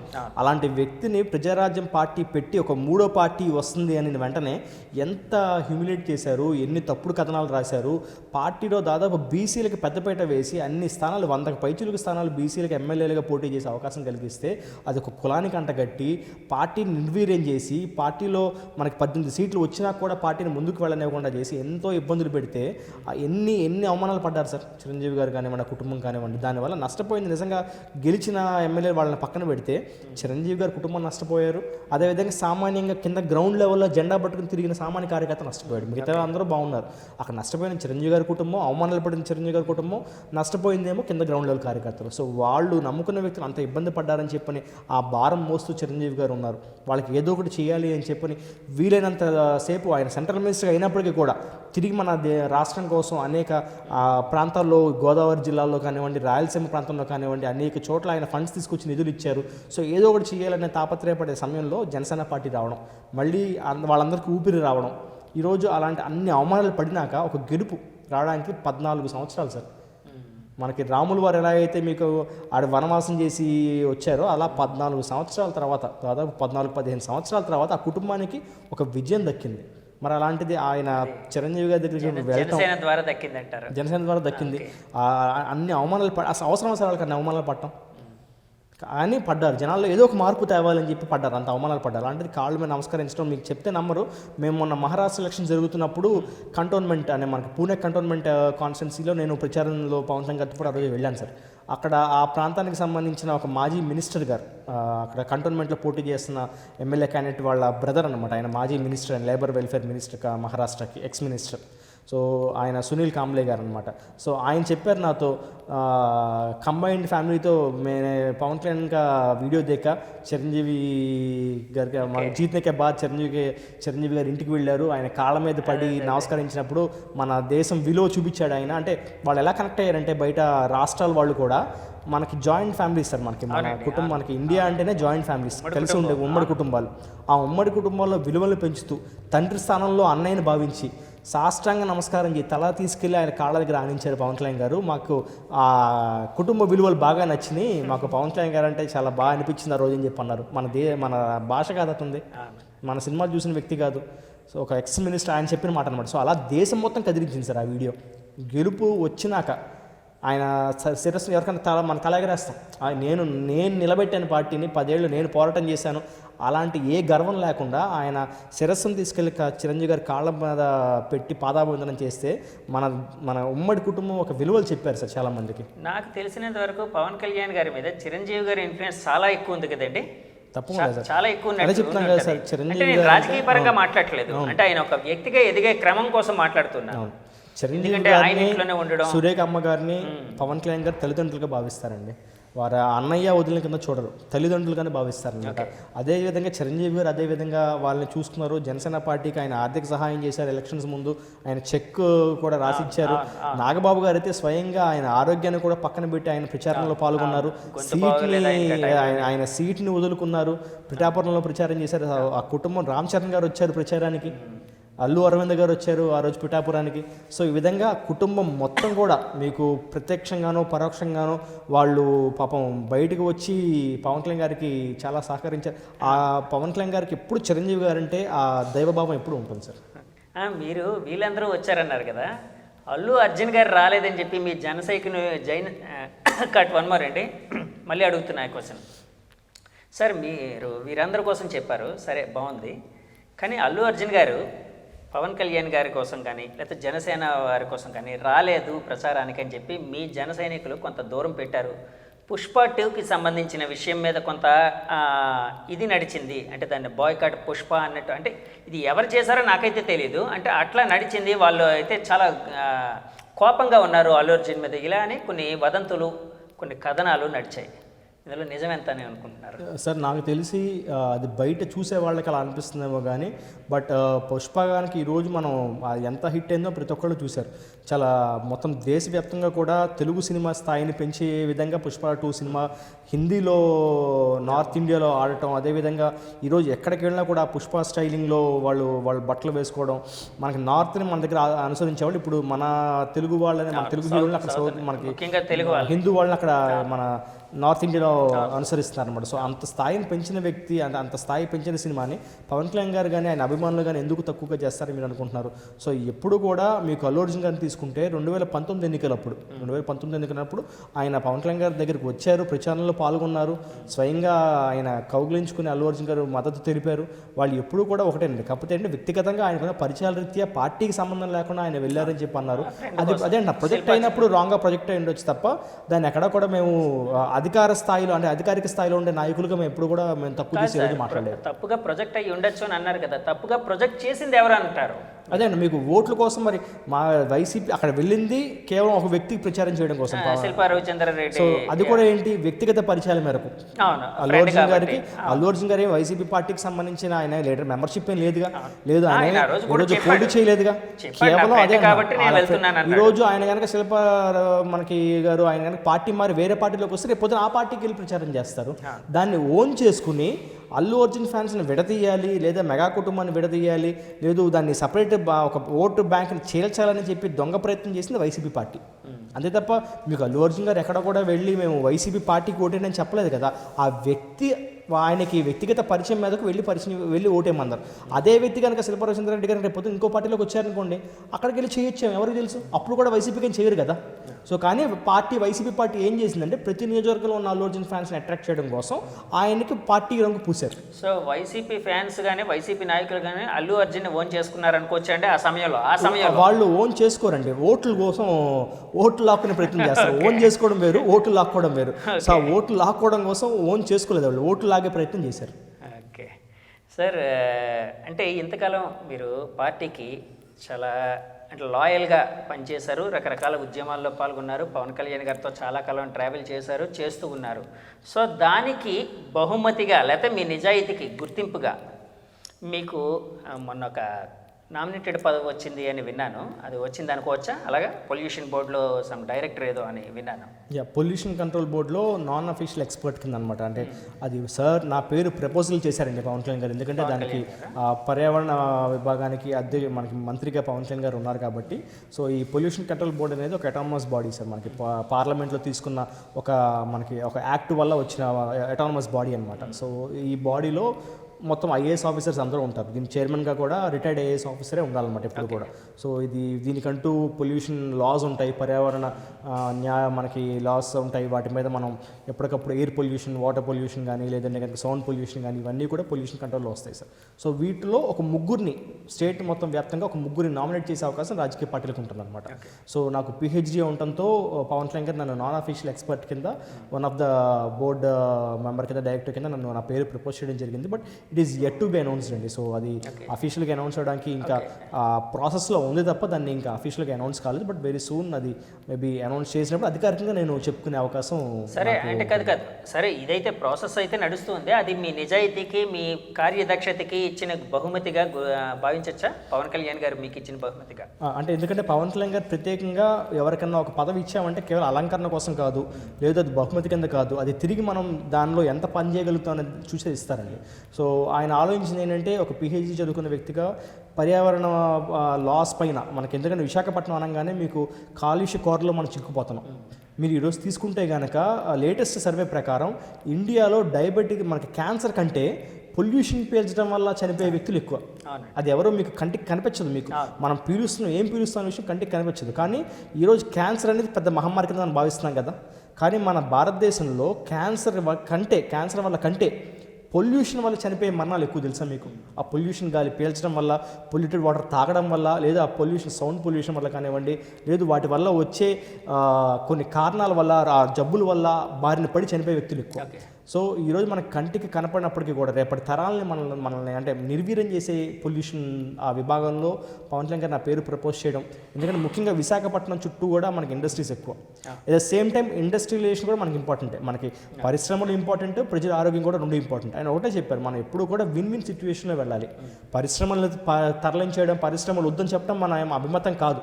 కానీ దాని నుంచి వచ్చే పొల్యూషన్ని మనం తగ్గించుకోవాలి. లేదు ఆ పొల్యూషన్ తగ్గించడానికి కారణమయ్యే చెట్లు పెంపకాలను కానీ లేదంటే కనుక దానికి కావాల్సిన అరేంజ్మెంట్స్ కానివ్వండి, అట్ ద సేమ్ టైం దానికి విన్ విన్ సిచ్యువేషన్ కింద ప్రజలకి లాభం జరగాలి, ఇండస్ట్రీస్ రావాలి, ఈ విధంగా మనం కనుక ముందుకు తీసుకెళ్లాలని చెప్పి ఒక దిశానిర్దేశం చేశారు. బట్ దీని మీద ఇంకా అధికారికంగా ఎప్పుడైతే నాకు ఒక జీవో ద్వారా నా పేరు అనౌన్స్ అవుతుందో అప్పుడు అధికారికంగా వచ్చిందని భావిస్తాను. But at the same time విశాఖపట్నానికి కానీ లేదు మన ఆంధ్రప్రదేశ్కి కానీ పొల్యూషన్ పరంగా వచ్చే ఏ ఇబ్బందులు అయినా సరే పవన్ కళ్యాణ్ గారు చాలా స్ట్రాంగ్గా మెజర్స్ తీసుకుంటారు. ఎందుకంటే పర్యావరణ విభాగ మంత్రిగా కూడా ఉన్నారు కాబట్టి, ఫారెస్ట్ కూడా ఇంక్లూడ్ అయి ఉంటుంది కాబట్టి ప్రజల ఆరోగ్యం రీత్యా at the same time companies కూడా రెస్పాన్సిబుల్గా ఉండాలి. సో ఆ రెస్పాన్సిబిలిటీస్ తీసుకుని అంటే మీకు కంపెనీస్ వాళ్ళ ఏదైతే ప్రాఫిట్ ఓరియంటెడ్ గోల్స్ ఉంటే దాంతోపాటు ప్రజల ఆరోగ్యాన్ని కూడా వాళ్ళు గౌరవిస్తూ ముందుకు వెళ్ళే విధంగా వాళ్ళకి ఈజ్ ఆఫ్ డూయింగ్ బిజినెస్ జరగాలి, అట్ ద సేమ్ టైం ప్రజలకు కూడా ఆరోగ్యం బాగుండాలని చెప్పే విధంగా విన్ విన్ సిచ్యువేషన్తో ముందుకి అంటే పరిశ్రమలకు మంచి జరిగే విధంగా వాళ్ళకి లాభాలు వచ్చే విధంగా అదేవిధంగా ప్రజల ఆరోగ్యాన్ని కూడా మేము దృష్టిలో పెట్టుకుని ఆ పొల్యూషన్ని మనకి మ్యాక్సిమం ఎంతవరకు మనం తగ్గించుకోగలుగుతాము, ఫిల్టరేషన్స్ మనకు వాటర్లో రెసిడ్యూస్ వదులుతున్నప్పుడు ఎంతవరకు దాన్ని మనం ఫిల్టరేషన్ చేయగలుగుతాము, గ్రౌండ్ వాటర్లోకి పంపిస్తున్నప్పుడు ఎంతవరకు దాన్ని మనం కంట్రోల్ చేయగలుగుతాం, వాటి మెజర్స్ తీసుకుంటూ మేము ముందుకు వెళ్ళాలి అని చెప్పి నాకు దిశానిర్దేశం చేయడం జరిగింది సార్. ఇంతేకాకుండా మనకి రేపొద్దున పవన్ కళ్యాణ్ గారు ఇంకా ఇది Jio yet to become కాబట్టి మనకి రేపొద్దున పవన్ కళ్యాణ్ గారు ఇచ్చే ఏ బాధ్యతనైనా అది పార్టీ పరంగా కానివ్వండి లేదు ప్రభుత్వ పరంగా కానివ్వండి ఆయన ఒక నిర్ణయం తీసుకుంటే 100 సార్లు ఆలోచించి తీసుకుంటారు. సో ఆయన నిర్ణయం తీసుకున్నాక దాన్ని ఆచరించడం నా బాధ్యత. సార్ ఫైనల్గా చెప్పండి, జగన్ గారి భవిష్యత్తు అంటే వైసీపీ భవిష్యత్తు ఎలా ఉండబోతుంది అనుకుంటున్నారు? అంటే నేను ఎందుకు అడుగుతున్నానంటే మా పార్టీ కాదు కదా అని అనద్దు. అంటే ఎందుకంటే ఇప్పుడు ఒక పార్టీ ఎప్పుడు ఆ ప్రత్యర్థి పార్టీల ఎత్తులు పై ఎత్తులు కూడా గమనిస్తూ ఉంటుంది, పార్టీకి చాలా అవసరం. సో పార్టీలో ఉండే లీడర్లకు కూడా చాలా అవసరం. సో నేను ఆ కాన్సెప్ట్లో ఆ కన్సర్న్తో అడుగుతున్నాను, వైసీపీకి సంబంధించి మీరేమనుకుంటున్నారు? అంటే జగన్ గారి భవిష్యత్తు ఎలా ఉండబోతుంది? అంటే మేము జనసేన పార్టీగా ఎప్పుడు ఒక పార్టీయే అధికారులు ఉండాలి, 30 ఏళ్ల పాటు మేమే పరిపాలించాలి అలాంటి తక్కువ ఆలోచన మేము ఎప్పుడు చేయం సార్. ఎప్పుడైనా సరే ప్రజాస్వామ్యంలో ప్రతి పార్టీకి అవకాశం కలగాలి. ఆ పార్టీ యొక్క సిద్ధాంతాలు ఆ పార్టీ ఏ విధంగా నడుస్తుంది అనేది ప్రజలు నిర్ణయిస్తారు. సో ఆ పార్టీ నడిచే విధానం బట్టి దానికి అధినాయకుడు ఏ విధంగా తీసుకెళ్తున్నాడు, దాని ప్రెసిడెంట్ ఏ విధంగా బిహేవ్ చేస్తున్నాడు, గతంలో వాళ్ళకి అధికారం ఉన్నప్పుడు మంత్రులు ఏ విధంగా మాట్లాడారు, ఎలాంటి బూతులు మాట్లాడారు, అసెంబ్లీలో ఎలాంటి తిట్టారు, లేదు ప్రజలకి ఎలాంటి పరిపాలన అందించారు, దాన్ని బట్టే ఇప్పుడు ప్రజలు తీసుకున్న నిర్ణయం అనేది ఉంది. సో ఇప్పుడు ఈ కూటమి ప్రభుత్వం జనాలకి చాలా చక్కటి పరిపాలన అందిస్తుంది, వాళ్ళకి అభివృద్ధి చూపిస్తుంది, సంక్షేమం చూపిస్తుంది. కాబట్టి ఏదైనా సరే తప్పులు దొరికినప్పుడు మేము ఒకటే కోరినది ఏంటంటే వైసీపీ కార్యకర్తలు కూడా మేము అడిగేది ఏంటంటే దయచేసి మీరు ఇంట్లో మహిళల్ని కానివ్వండి లేదు అలాంటి తప్పుడు మాటలు మాట్లాడి లేదు వ్యక్తిగత హననం చేసి ఇలాంటి పనులు చేయడం వల్లే మీరు 5 సంవత్సరాలు మీరు పరిపాలించినప్పటికీ కూడా మీరు ఈరోజు ఓడిపోయే పరిస్థితి వచ్చింది. కాబట్టి ఎప్పటికైనా సరే అలాంటి వ్యక్తిగత దోషణలు కనుక మీరు పక్కన బట్టి పాలసీ పరంగా మీరు కనుక విమర్శిస్తాను అంటే మేము ఎప్పుడు వెల్కమ్ చేస్తాం. ఇంకొక పార్టీ ఉండకూడదు అనుకునే మనస్తత్వం మాది కాదు. సో ఎప్పుడైనా సరే రాజ్యాంగ పరంగా మనకి ఒక కాంపిటీషన్ ఉన్నప్పుడే బలంగా మనం చాలా దగ్గరగా మనం భయభక్తులతో మనం బిహేవ్ చేస్తాం. సో ఆ భయభక్తులు ఎప్పుడూ కూడా మేము పెట్టుకుంటాం. మీకు ఇంకొక పార్టీ అధ్యక్షుడికి మేము ఎప్పుడు జగన్మోహన్ రెడ్డి గారికి గౌరవం ఇస్తాం. అదేవిధంగా వాళ్ళ క్యాడర్కి వాళ్ళ కార్యకర్తలు వాళ్ళు నమ్మే సిద్ధాంతాన్ని మేము ఎప్పుడు గౌరవిస్తాం. విభేదించేది ఎప్పుడంటే వాళ్ళు వ్యక్తిగత దోషణలకు దిగినప్పుడు లేదా మహిళల్ని ఉద్దేశించి మాట్లాడినప్పుడు ఇలాంటివి చేసినప్పుడు మేము విభేదిస్తాం తప్ప వాళ్ళు కనుక ఐడియాలజికల్ పరంగా లేదు సిద్ధాంత పరంగా లేదు గవర్నమెంట్ పాలసీ పరంగా మీరు కనుక డిస్కషన్ చేస్తాము డిబేట్ చేస్తామంటే కనుక మేము ఎప్పుడు వెల్కమ్ చేస్తాం. అది పార్టీ పరంగా కానివ్వండి ప్రభుత్వ పరంగా కానివ్వండి. ఎందుకంటే exchange of ideas debate and dialogue ఎప్పుడు ఉండాలి సార్. మాటలతో మనం ఎప్పుడు కూడా సమస్యను సాల్వ్ చేసుకోవాలి తప్ప అది రోడ్డు మీదకి వెళ్ళి గొడవలకు కారణమయ్యి లేదు అది వ్యక్తిగతంగా హననానికి కారణం ఎప్పుడు ఎవరికీ కావకూడదు. ఎందుకంటే ప్రతి ఒక్క ఇంట్లో తల్లి ఉంటుంది, చెల్లి ఉంటుంది, భార్య ఉంటారు, అందరికీ ఉంటారు. సో ఎవరో నాయకుడి స్వలాభం కోసం ఎవరో మెప్పు కోసం మీరు కనుక ఒక వ్యక్తిని తప్పు చేసి మాట్లాడితే కనుక అది మీ జీవితాన్ని ఆపేస్తుంది. ఎందుకంటే మీకు రాజకీయ సమాధి మీరు చూసుంటే కనుక పవన్ కళ్యాణ్ గారిని అకాలంగా దూషించిన ప్రతి ఒక్కడికి రాజకీయ సమాధి జరిగింది. వాళ్ళ దాంట్లో వయసు అయిపోయిన వ్యక్తులు ఉన్నారు, కొత్తగా రాజకీయాల్లోకి వచ్చి మంత్రులు అయిన వాళ్ళు ఉన్నారు, ఒక మంచి పొలిటికల్గా ఫ్యూచర్ ఉన్నవాళ్ళు కూడా ఉన్నారు. కానీ వాళ్ళందరూ ఈరోజు ఏమైందంటే ఎన్నడూ చూడని మెజారిటీలు వాళ్ళ ప్రత్యర్థికి వచ్చింది సార్.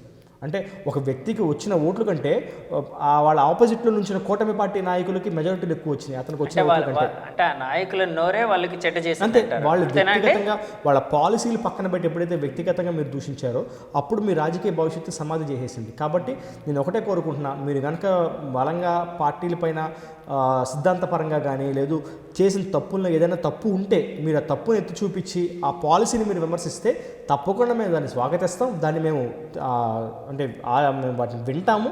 అండ్ ఆల్సో ఆ తప్పు మళ్ళీ కనుక తప్పు జరిగి ఉంటే తప్పు చేయకుండా దాన్ని కరెక్ట్ చేసే ప్రయత్నం కూడా మేము వెల్కమ్ చేస్తాం. సో ఆ విధంగా ముందుకు వెళ్ళాలని చెప్పి నేను మనస్ఫూర్తిగా నేను కోరుకుంటున్నాను.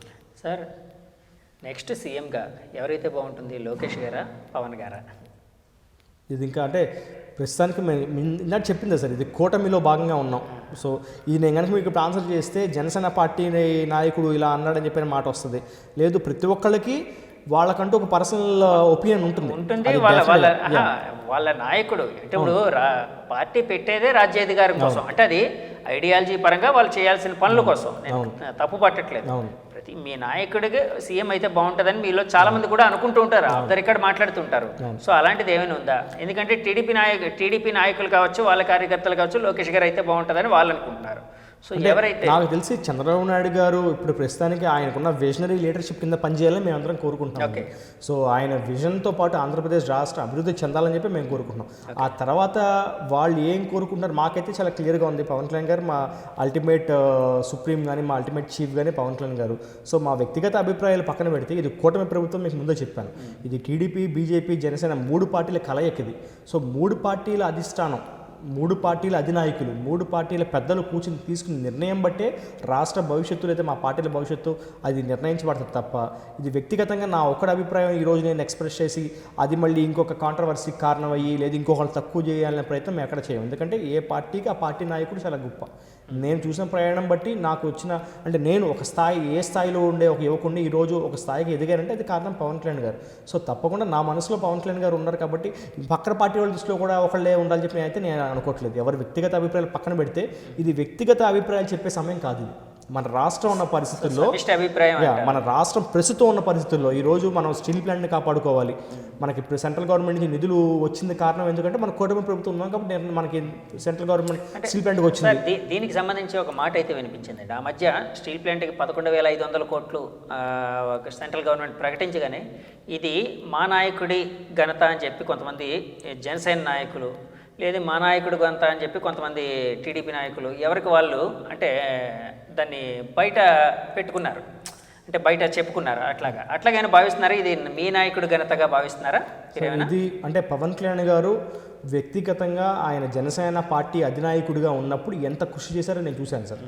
ఆయన ఆ టైంలో మేము బీజేపీ పార్టీతో అలయన్స్ ఉన్నప్పటికీ కూడా రాష్ట్రం నుంచి మొదట ఢిల్లీ వెళ్ళి అమిత్ షా గారితో మాట్లాడి ఇది మన ఆత్మగౌరవం అని చెప్పిన వ్యక్తి పవన్ కళ్యాణ్ గారు. అదేవిధంగా సపోర్ట్గా వచ్చి కొన్ని లక్షల మందితో సభ పెట్టి నేను మీతో పోరాటం చేయడానికి సిద్ధంగా ఉన్నాను అని చెప్పి ఓపెన్గా చెప్పిన వ్యక్తి పవన్ కళ్యాణ్ గారు. అదేవిధంగా నిరసన మనకి సోషల్ మీడియా వేదికగా ఈ మనకి ఏదైతే స్టీల్ ప్లాంట్ ఉందో అది మన ఆత్మగౌరవం అని చెప్పి నేషనల్ వైడ్ ట్రెండ్ చేసి ఒక ట్రెండ్ క్రియేట్ చేసి ఒక సోషల్ మీడియా బజ్ కింద కారణమై దేశం మొత్తం మన వైపు చూసే విధంగా చేసింది పవన్ కళ్యాణ్ గారు. అదేవిధంగా బీజేపీతో ఉన్నప్పటికీ కూడా మేము దీని మీద నిలబడతాం, ఒక స్ట్రాంగ్ స్టాండ్ తీసుకుంటాం. ఎప్పుడైతే మీకు వైసీపీ పార్టీ అధికారంలో ఉండి వాళ్ళకి అత్యధిక ఎంపీలు ఉన్నప్పటికీ కూడా గల్లీలో ఒక మాట ఢిల్లీలో ఒక మాట్లాడే సమయంలో చాలా strong stand, steel plant privatization జరగకూడదని చెప్పి దానికోసం నిలబడిన వ్యక్తి పవన్ కళ్యాణ్ గారు. సో ఆయన ఎంత చేశారో మాకు తెలుసు. బట్ ఇప్పుడు అధికారంలోకి వచ్చిన తర్వాత ఇది సమిష్టి, ఈరోజు బీజేపీ కూడా మనతో కలిసింది, జనసేన కలిసింది, టీడీపీ కలిసింది. కాబట్టి ఇది ఆయన చేసిన కృషి ద్వారా వచ్చిన కూటమి విజయం కింద మేము భావిస్తున్నాం. ఓకే, సో ఎవరో ఒక వ్యక్తికి అయితే అంటగట్టట్లేదు, మీ నాయకుడికి మాత్రమే అంటగట్టుకోవట్లేదు, అంటే ఆయనకి మాత్రమే ఆపాదించట్లేదు, అంతేనా? ఇది సమిష్టి నిర్ణయం సార్. ఎందుకంటే అసలు కూటమికి కారణం అంటే ఈ కూటమి రావడానికి కారణం ఎవరు సార్? పవన్ కళ్యాణ్ గారు త్యాగం చేయడం వల్లే కదా, ఆ కూటమి రావడం వల్లే కదా ఈరోజు బీజేపీ మనతో కలిసింది. బీజేపీ కలిసింది కాబట్టి కదా 3 పార్టీల కూటమి వచ్చింది. సెంట్రల్ గవర్నమెంట్లో బీజేపీ ఈరోజు దేశంలో అనేక విక్టరీలు సాధించిన పార్టీగా అక్కడ ఉంది. దేశంలో ఎక్కడ లేని విధంగా అంతమంది ఎంపీలు తీసుకెళ్ళి మన సపోర్ట్ ఇచ్చిన వ్యక్తిగా. సో వీటన్నిటికీ మూల కారణం పవన్ కళ్యాణ్ గారు ఉన్నప్పుడు అసలు ఈ కూటమి కలయికకే మూల కారణం పవన్ కళ్యాణ్ గారు అని చెప్పని స్వయంగా చంద్రబాబు నాయుడు గారు అనౌన్స్ చేసినప్పుడు వచ్చే ఒక్కొక్క విజయాన్ని మళ్ళీ మేము ఆపాదించుకోవడం అనేది హాస్యాస్పదంగా నేను భావిస్తాం. సో ఈ కూటమి స్థాపించడానికి, కూటమి విజయానికి మూల కారణం కింద పవన్ కళ్యాణ్ గారు ఉన్నారు. అదే అన్నా, దానికి దీన్ని నడిపించడానికి చంద్రబాబు నాయుడు గారు విజనరీ మాకు హెల్ప్ అవుతుంది. సో అన్ని కలిసికట్టుగా ఈరోజు కూటమి సాధించిన విజయాలు ఇది ఒక విజయం అన్నమాట. ఈ మధ్య నేను సోషల్ మీడియాలో కొన్ని పోస్టులు చూశాను. మన ఢిల్లీ ఎలక్షన్స్ తర్వాత ఢిల్లీలోని అంటే అప్పటి వరకు అక్కడ బీజేపీ 2-3 సార్లు గెలవలేదు, వరుసగా ఆప్ గెలుస్తూ వచ్చింది. 3 సార్లు కేజ్రీవాల్ గారు గెలిచారు. సో అలాంటి సమయంలో అక్కడ బీజేపీ గెలిచింది. దానికి సంబంధించి కొన్ని పోస్టులు చూశాను. అక్కడ అంతకుముందు పవన్ కళ్యాణ్ గారు వెళ్ళి తెలుగు వాళ్ళు ఎక్కువగా ఉండే ప్రదేశంలోని, అంటే తెలుగు వాళ్ళని, అక్కడ హిందీ వాళ్ళని, ఇలాంటి వాళ్ళందరినీ చాలా అడ్రస్ చేస్తూ చాలా అగ్రెసివ్ స్పీచెస్ ఇచ్చారు. విజయంలో కీలక పాత్ర పోషించారు. అప్పట్లో కొన్ని మాటలు ఏమి వినిపించాయంటే, మోడీ గారు పవన్ కళ్యాణ్ గారికి ఎక్కువ ఇంపార్టెన్స్ ఇస్తున్నారు, చంద్రబాబు గారిని పక్కన పెడుతున్నారు, ఇలాగనే కొన్ని మాటలు వినిపించాయి. తర్వాత చంద్రబాబు నాయుడు గారు కూడా వెళ్ళారు. ఆయన అక్కడ అడ్రస్ చేస్తూ, ప్రజలను అడ్రస్ చేస్తూ ఇచ్చేశారు. ఫైనల్గా బీజేపీ గెలిచింది. అక్కడ ఎన్డీఏ కూటమి లేదు, బీజేపీ గెలిచింది. సో ఈ విజయంలో ప్రముఖ పాత్ర చంద్రబాబు గారిదా లేకపోతే పవన్ కళ్యాణ్ గారిదా? ఈ విషయం పవన్ కళ్యాణ్ గారు అడిగితే కనుక ఆయన చెప్పే సమాధానం ఒకటే సార్, ఈ గెలుపు ప్రజలని చెప్తారు. ఓకే. ఎందుకంటే అన్ని దశాబ్దాలుగా లేని గెలుపుని ఈరోజు బీజేపీ పార్టీకి ఇచ్చిందంటే దాంట్లో ప్రతి ఒక్కళ్ళ కృషి ఉంటుంది. చంద్రబాబు నాయుడు గారు ఆయన వ్యక్తిగతంగా స్వయంగా వెళ్ళి ప్రచారం చేశారు. పవన్ కళ్యాణ్ గారు ప్రత్యేకంగా బీజేపీ ఎన్నికల కోసం అని చెప్పి ప్రత్యేకంగా అక్కడికి వెళ్ళినప్పటికీ కూడా ఇక్కడ మహారాష్ట్రలో కానివ్వండి, లేదు ఆయన తీసుకున్న సనాతన ధర్మం పైన స్టాండ్ కానివ్వండి, ఆయన వాయిస్ అనేది ప్రపంచం మొత్తం విన్నది. దాంట్లో భారతదేశంలో ముఖ్యంగా అన్ని రాష్ట్రాల నుంచి ఉన్న భారతీయులు విన్నారు. సో ఎప్పుడైతే ఇలాంటి బలమైన నాయకులు బీజేపీతో ఉన్నారో, బీజేపీతో నరేంద్ర మోడీ గారు ఆయన సారథ్యంలో నడుస్తుందో, ఇలాంటి డబుల్ ఇంజిన్ సర్కార్ అనేది దేశ రాజధానిలో కూడా రావాలని చెప్పి అక్కడ ప్రజలు కోరుకున్నారు. అది తప్పకుండా నరేంద్ర మోడీ గారు ఆయన తీసుకున్న నిర్ణయాలు కానివ్వండి, లేదు వాళ్ళతో పాటు ఉన్న అలయన్స్ పార్టీస్ యొక్క నమ్మకం కానివ్వండి. ఎందుకంటే మీకు గతంలో కూడా వేరే పార్టీలు కొన్ని కూటమిలు కలిసినప్పుడు ఎప్పుడూ నిలబడలేదు. అది మళ్ళీ అధికారం వచ్చే టైంలో వాళ్ళు మళ్ళీ కొట్లాట్ల వల్ల విచ్ఛిన్నం అయిపోయింది. కానీ ఒకటిగా ఈ ఎన్డీఏ కూటమిని ఒకటిగా నరేంద్ర మోడీ గారి నాయకత్వంలో ఇంత సమర్థమైన నాయకులు పవన్ కళ్యాణ్ గారు కానివ్వండి, చంద్రబాబు నాయుడు గారు కానివ్వండి, ఇతర కూటమి ఎన్డీఏ కూటమి నాయకులు ఇంత సమర్థవంతంగా ఏకాభిప్రాయంతో వెళ్తున్నారంటే చాలా గొప్ప విషయం కదా సార్. సో ప్రతి ఒక్కళ్ళ నమ్మకం ఈరోజు ఢిల్లీలో కూడా ప్రతిబింబించిందని నేను మనస్ఫూర్తిగా నమ్ముతున్నాను. అండ్ రాబోయే రోజుల్లో కూడా మీకు ఎక్కడ ఎలక్షన్ జరిగినా అందరూ ఎన్డీఏ ప్రభుత్వం రావాలని చెప్పే కృషి అందరూ చేస్తారు. ఓకే సార్, చాలా విషయాలు మాతో పంచుకున్నారు. సో నెక్స్ట్ అయితే మీకైతే వ్యక్తిగతంగా మీ పవన్ కళ్యాణ్ గారు సీఎం అయితే చూడాలని ఉంది కదా సార్? అంటే కాదు ఈ కూటమి ఇవన్నీ పక్కన పెట్టండి, వ్యక్తిగతంగా ఉంటే చూస్తే అంటే ఆయన అయితే బాగున్నా అనే ఒక ఆశ అయితే ఉంది కదా. ఇప్పుడు ప్రజల్లో అంటే మనకి మీరు పబ్లిక్గా తీసుకుంటే వ్యక్తిగతంగా మీరు యాజ్ అ పబ్లిక్గా అడిగినప్పుడు డెఫినెట్గా ఎవరి ఒపీనియన్స్ వాళ్ళకి ఉంటాయి సార్. నేను జన సైనికుడిగా పవన్ కళ్యాణ్ గారు అత్యధిక స్థానంలో ఉండాలి, ఇంకా అత్యున్నత స్థానంలో ఉండాలి, రాష్ట్రం దాటి దేశం స్థాయిలోకి వెళ్ళాలి, ఆయన మొత్తం దేశం మొత్తం కూడా ఆయన నాయకత్వం విస్తరించాలి. ఎందుకంటే ప్రజలకు కావాలి ఇలాంటి నాయకుడు. సో రేపు పొద్దున ఒక దగ్గర ఆగిపోకుండా మేము డెఫినెట్గా జనసేన పార్టీ ఐడియా అనేది దేశవ్యాప్తంగా వెళ్ళాలని చెప్పి నేనైతే కోరుకుంటున్నాను. మోదీ గారు కూడా అందుకే అన్నట్టున్నారు, ఏ పవన్ నహి తుఫాన్ అని ఏదో అన్నట్టున్నారు కదా. తుఫాన్ అనే దానికి ఒక ప్రాంతాలు ఉండవు కదా సార్. అది ఎక్కడికి వెళ్ళినా మీకు జనాలందరినీ కూడా మెస్పరైజ్ చేసే శక్తి పవన్ కళ్యాణ్ గారిలో ఉంది. కాబట్టి అది ఒక పదం దగ్గర మేము ఆగిపోవట్లేదు. ఎందుకంటే ఏ పదవి ఇచ్చినా పదవికి గౌరవం తెచ్చే వ్యక్తి పవన్ కళ్యాణ్ గారు. సో పదవితో గౌరవం పవన్ కళ్యాణ్ గారికి రాదండి, పవన్ కళ్యాణ్ గారితో గౌరవం పదవికి పెరుగుతుంది. సో రేపు పొద్దున ఏ పదవి అయినా కూడా పవన్ కళ్యాణ్ గారు ఆ పదవికి తగ్గ గౌరవం తెస్తారు. ఒక్క మాటలో పవన్ కళ్యాణ్ గారిని డిస్క్రైబ్ చేయాలి, నిర్వచించాలి అంటే ఏ విధంగా నిర్వచిస్తారా? నేను చెప్పా కదా సార్, పవన్ కళ్యాణ్ గారి నేను పవన్ కళ్యాణ్ గారిని చూసుకునేది నా గురుదేవం కింద నేను భావిస్తాను. ఒక గురువు అంటే మన జీవితంలో ప్రతి ఒక్కరికి ఒక గురువు ఉండాలి. అది స్కూల్లో టీచర్ అనే కాదు, లేదు కాలేజీలో ప్రొఫెసర్ అనే కాదు, ఎవరైనా కానివ్వండి. బట్ నిజ జీవితంలో మిమ్మల్ని ఒక మార్గంలో నడిపించే వ్యక్తి మీకు ఎప్పుడూ ఒకరు ఉంటారనమాట. సో నా జీవితంలో నా తల్లిదండ్రులతో పాటు సమానంగా నన్ను ఒక మార్గం చూపించిన వ్యక్తి పవన్ కళ్యాణ్ గారి కింద నేను భావించి నా గురుదేవం కింద నేను భావిస్తాను. Okay sir, thank you Jagadish గారు. అండ్ ఆల్సో మీతో ముచ్చటించడం నాకు చాలా బాగా అనిపించింది. నేను ఆల్సో మన ఛానల్ ద్వారా కూడా నేను ప్రజలకి ఇంకొంత చేరువ అవ్వడం, అదేవిధంగా ఎందుకంటే ఉత్తరాంధ్ర మీద కానివ్వండి, రాజకీయాల మీద కానీ ఇంత అనుభవం ఉన్న మీకు అన్ని రంగాల్లో మీరు వచ్చి ఇంటర్వ్యూ చేయడం నాకు చాలా ఆనందంగా అనిపించింది. మీరు మాకు సమయం ఇచ్చారు, చాలా విషయాలు పంచుకున్నారు. థ్యాంక్ యూ వెరీ మచ్ అండి. వ్యూస్ చూసారు కదండి, ఇది సందీప్ పంచకర్ల గారి అంతరంగం. ఆయన మనతో ఎన్నో విషయాలు, అంటే ఎవరికి ఇంతకుముందు ఇంటర్వ్యూలో చెప్పిన ఎన్నెన్నో విషయాలు చెప్పారు. తర్వాత పవన్ కళ్యాణ్ గారితో ఆయనకుండే అనుబంధం, పవన్ గారి కోసం తెలిసిన కొన్ని కొత్త విషయాలు, అంటే ఎవరికి తెలియని విషయాలు ఆయనకు మాత్రమే తెలిసిన విషయాలు ఎన్నో పంచుకున్నారు. ఇంటర్వ్యూ మీకు నచ్చితే మా ఛానల్ లైక్ చేయండి, కామెంట్ చేయండి, షేర్ చేయండి, సబ్స్క్రైబ్ చేయండి. Thank you very much. Signing off me Jagadish. By.